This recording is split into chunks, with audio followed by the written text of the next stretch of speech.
जब प्रयागराज महाकुंभ यात्रा के दौरान एसपी साहिबा सादे कपड़ों में महाकुंभ मेले में घूम रही थी, तभी वहां साधु ने पकड़कर एसपी मैडम के साथ जो हरकत करी, सच्चाई सुनकर आपके भी रोंगटे खड़े हो जाएंगे।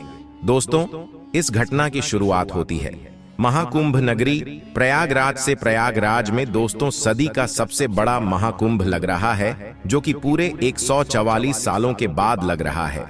कहते हैं कि यह महाकुंभ इतना ज्यादा दुर्लभ है कि इस महाकुंभ में कोई व्यक्ति एक बार गंगा स्नान कर ले तो उसे 7 जन्मों के अच्छे कर्मों का फल प्राप्त होता है और उसके जीवन की सारी बुराइयां नष्ट हो जाती हैं, उसके सारे पाप मिट जाते हैं। दोस्तों, इस महाकुंभ की महिमा बहुत अजब गजब है।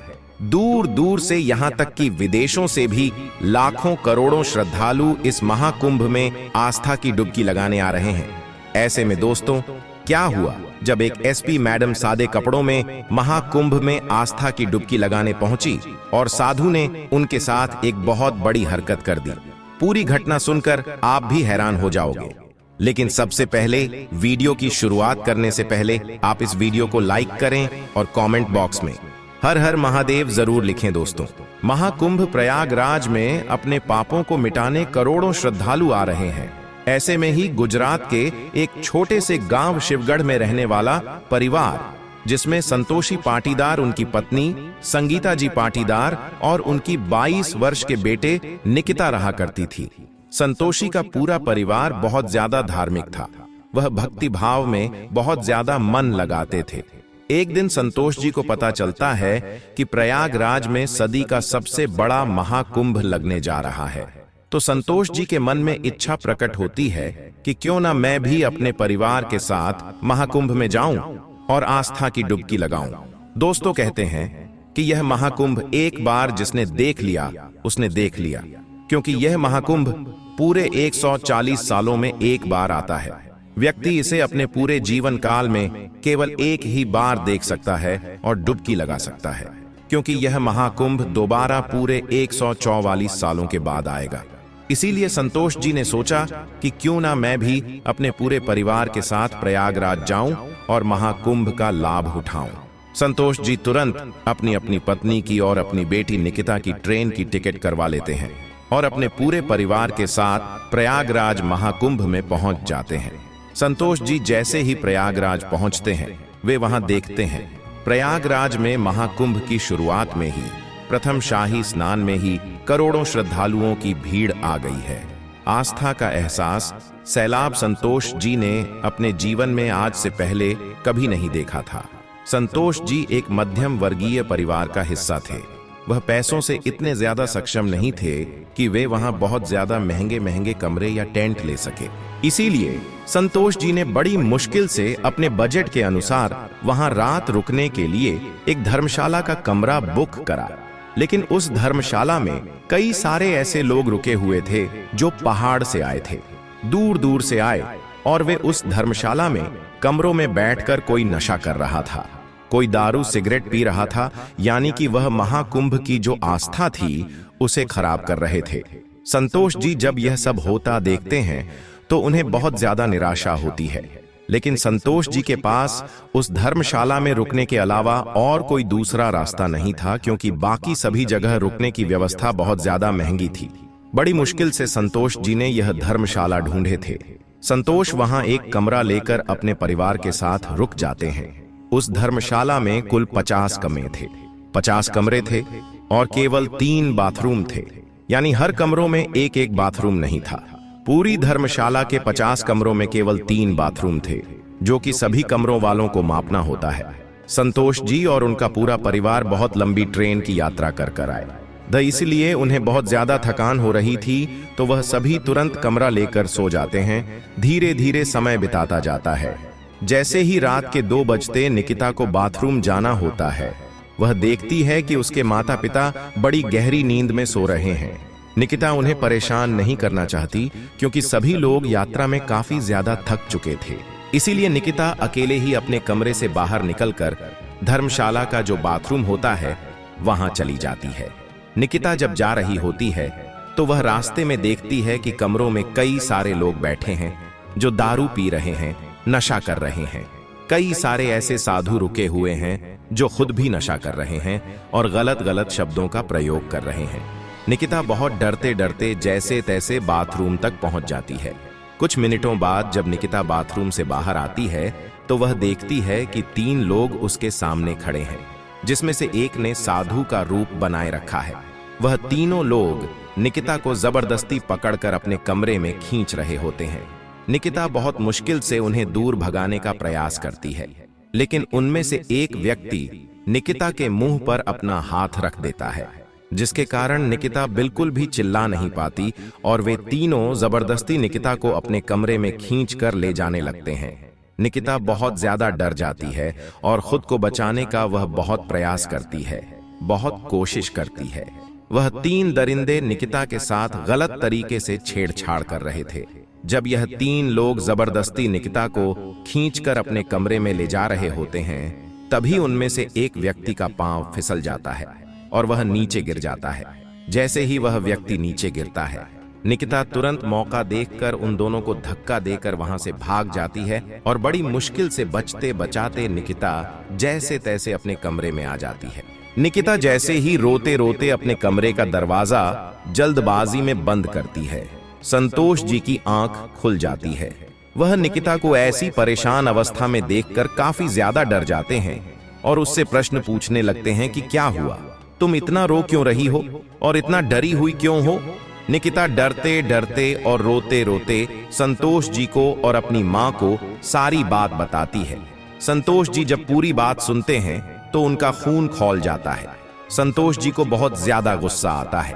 वह तुरंत अपने कमरे का दरवाजा खोलकर उन 3 दरिंदों में है के कमरे के पास जाते हैं और उनका दरवाजा बजाकर उन्हें बाहर आने को कहते हैं। वह तीनों दरिंदे जैसे ही बाहर आते हैं, संतोष जी उनके साथ हाथापाई करना शुरू कर देते हैं। लेकिन संतोष जी एक अकेले इंसान थे और वह 3 लोग थे। उनमें से 2 लोग संतोष जी को कसकर पकड़ लेते हैं और एक व्यक्ति संतोष जी के हाथों को पकड़कर उन्हें धमकाने लगता है कि तेरी बेटी ने तुझसे भी कहा है वह सब कुछ सही है, लेकिन यदि तूने हमारे सामने कोई भी होशियारी दिखाई या कोई भी पहलवानी दिखाई तो हम तेरा वह हाल करेंगे कि तू अपने परिवार के साथ कुंभ मेला घूम भी नहीं पाएगा, और यदि वाह तू गलती से भी पुलिस के पास हमारी शिकायत करने पहुंचा तो फिर तो तेरे पूरे परिवार का वह हाल होगा जो तुमने कभी नहीं सोचा होगा। वह तीनों दरिंदे संतोष जी को और निकिता की मां को बहुत ज्यादा डरा देते हैं, धमका देते हैं कि जो हुआ है उसे भूल जाओ और चुपचाप अपने कमरे में जाकर सो जाओ, वरना तुम्हारे लिए सही नहीं होगा। संतोष जी अपने परिवार की खातिर बहुत ज्यादा डर जाते हैं और उस विवाद को वहीं समाप्त कर निकिता और अपनी पत्नी को लेकर वापस कमरे में जाकर दरवाजा लगाकर बैठ जाते हैं। निकिता संतोष जी से बोलती है कि पिताजी चलिए हम पुलिस थाने जाकर इन लोगों की कंप्लेंट कर देते हैं। लेकिन संतोष जी उन गुंडों की धमकी से काफी ज्यादा डर गए थे। उन्हें यह डर था कि यदि उन्होंने पुलिस कंप्लेंट कर दी तो वह कहीं निकिता को कोई नुकसान ना पहुंचा दे, वह कहीं निकिता के साथ कोई ऐसी हरकत ना कर दे का आए थे जिसके कारण उन्हें जीवन भर पछताना पड़े। इसलिए संतोष जी पुलिस के पास जाने में काफी ज्यादा डरने लगते हैं। संतोष जी निकिता को समझाते हैं कि हमें पुलिस के पास नहीं जाना है, हम यहाँ शाही स्नान करने आए हैं, जो होना था हो गया, उसे भूल जाओ, कल हम शाही स्नान कर तुरंत यहाँ से निकल जाएंगे। ये सब बोलकर संतोष जी वापस सो जाते हैं। लेकिन निकिता को मरे गए नींद नहीं आती। उसके मन में केवल वही घटना बार बार चल रही थी और निकिता चाहती थी कि इस महाकुंभ की पवित्रता भंग ना हो। यह महाकुंभ 140 सालों बाद आया है और इसमें कई सारे देश विदेशों से महिलाएं आएंगी, कई सारे परिवार आएंगे और कुछ ऐसे दरिंदों की वजह से सभी की यात्रा खराब हो सकती है और सभी के जीते जीवन की पवित्रता भी भंग हो सकती है। निकिता बस यही चाहती थी कि यह 3 और इनके जैसे जितने भी लोग महाकुंभ में आए हैं, जो रूप बदलकर एक साधु का भेष बनाकर लड़कियों के साथ छेड़छाड़ कर रहे हैं या उनके साथ जबरदस्ती कर रहे हैं, इन सभी लोगों की शिकायत पुलिस को करी जाए। लेकिन निकिता का साथ उसके माता पिता नहीं दे रहे थे। अब निकिता सोचती है कि मुझे अकेले ही कुछ भी कर संतोष जी और निकिता की मां संगीता जी तीनों धक्का खाते खाते भीड़ के साथ आगे बढ़ते जा रहे थे। तभी निकिता की नजर सामने चौराहे पर खड़ी पुलिस पर चली जाती है। निकिता के मन में यह बात आ जाती है कि मुझे कुछ भी कर अपने माता पिता का हाथ छोड़कर उन पुलिस वालों के पास जाकर उन्हें पूरा सच बताना होगा। निकिता जैसे तैसे भीड़ का फायदा उठाकर अपने माता पिता से दूर हो जाती है और वह तुरंत भीड़ से निकलकर उन पुलिस कर्मियों के पास चली जाती है। नॉइज। वहां पर कई सारे पुलिस वाले खड़े थे, जिसमें एक प्रयागराज की एसपी होती है। वह एसपी साहिबा वहां की सभी व्यवस्था पर ध्यान रख रही थी और वह स्वभाव की भी बहुत कड़क थी। जब वह देखती है कि एक लड़की उनकी तरफ दौड़ती हुई आ रही है तो वह तुरंत गाड़ी से उतरकर खड़ी हो जाती है। जैसे ही निकिता एसपी मैडम के पास आती है, एसपी मैडम निकिता से पूछती है, क्या हुआ, तुम भाग क्यों रही हो, कोई परेशानी तो नहीं है? तब निकिता उन्हें पूरा सच बताती है कि मैडम आप मेरी बात ध्यान से सुनिए, मेरे पास ज्यादा समय नहीं है। मैं अपने माता पिता का हाथ छोड़कर जैसे तैसे आपको यह सच बताने आई। निकिता एसपी मैडम को पूरी घटना के बारे में बताती है कि किस प्रकार से उस धर्मशाला में कुछ दरिंदों ने उसके साथ जबरदस्ती करने की कोशिश की, लेकिन उसके पिता अब निकिता का साथ देने से डर रहे हैं क्योंकि उन दरिंदों ने संतोष जी को बहुत ज्यादा धमकी दी है। एसपी मैडम निकिता का दुख समझ सकती है और वह निकिता को कहती है, तुम बिल्कुल भी चिंता मत करो, तुम शाही स्नान का लाभ उठाओ। इतनी देर में मैं उन दरिंदों को सबक सिखा देती हूँ। जब तुम शाही स्नान कर कर वापस आ रही होंगी तब वह तीनों दरिंदे यहाँ पर तुम्हारे सामने घुटनों पर बैठे होंगे। यह बोलकर एसपी मैडम तुरंत अपनी गाड़ी में बैठकर वहां से निकल जाती है और निकिता अपने पिताजी को फोन लगाकर वापस उनके पास चली जाती है।